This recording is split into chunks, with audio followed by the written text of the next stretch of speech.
Mantan Wakil Menteri Hukum dan HAM Denny Indrayana menyatakan upaya penjagalan terhadap Anies Baswedan untuk maju pada pemilihan presiden 2024 terus berlangsung. Yang terbaru, Denny menyatakan mendapat kabar bahwa Anies akan segera menjadi tersangka. Kabar itu sudah menjadi informasi yang beredar di banyak kesempatan.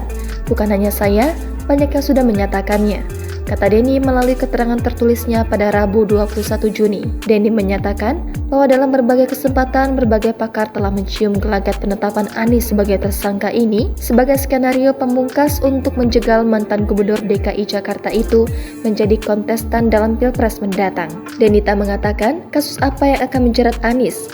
Dia hanya mengatakan KPK sudah 19 kali melakukan gelar perkara terkait kasus yang menyeret Anies. Menurut informasi yang dia dapatkan dari seorang anggota DPR, Anies akan segera ditetapkan sebagai tersangka. Anies segera ditersangkakan, semua komisioner sudah sepakat, kata Denny. Juru bicara KPK, Alif Ikri, membantah pernyataan Denny. Dia mengatakan kasus Formula E hingga saat ini masih dalam tahap penyelidikan. Dia memastikan lembaganya tetap bekerja lurus dan tidak terpengaruh dengan intervensi politik manapun. Kami tak akan tanggapi pernyataan yang berbasis asumsi dan persepsi, sekalipun kami hargai itu sebagai suatu hak kebebasan berpendapat.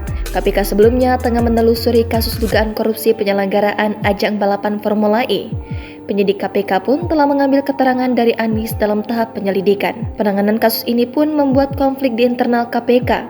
Ketua KPK, Firly Bahuri, dan sejumlah pimpinan lainnya disebut meminta agar kasus ini dinaikkan ke tahap penyidikan, sementara sejumlah pejabat di level deputi dan direktur tak setuju karena menganggap tidak ada tindak pidana dalam perkara ini dan belum ada alat bukti yang cukup. Akibatnya, Firly mendepak dua anak buahnya, Karyoto dan Endar Priyantoro.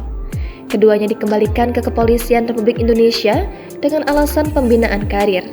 Akan tetapi, Kapolri Jenderal Listio Sigit Prabowo hanya memberikan tempat bagi Karyoto yang diangkat menjadi Kapolda Metro Jaya, sementara Endar ditugaskan kembali ke KPK. Meskipun demikian, Firly menolak untuk menugaskan lagi Endar di KPK. Dia justru mendepak Endar dengan alasan masa tugasnya di lembaga anti rasuah telah habis. Hingga saat ini, konflik antara Endar dan Firly pun masih memanas.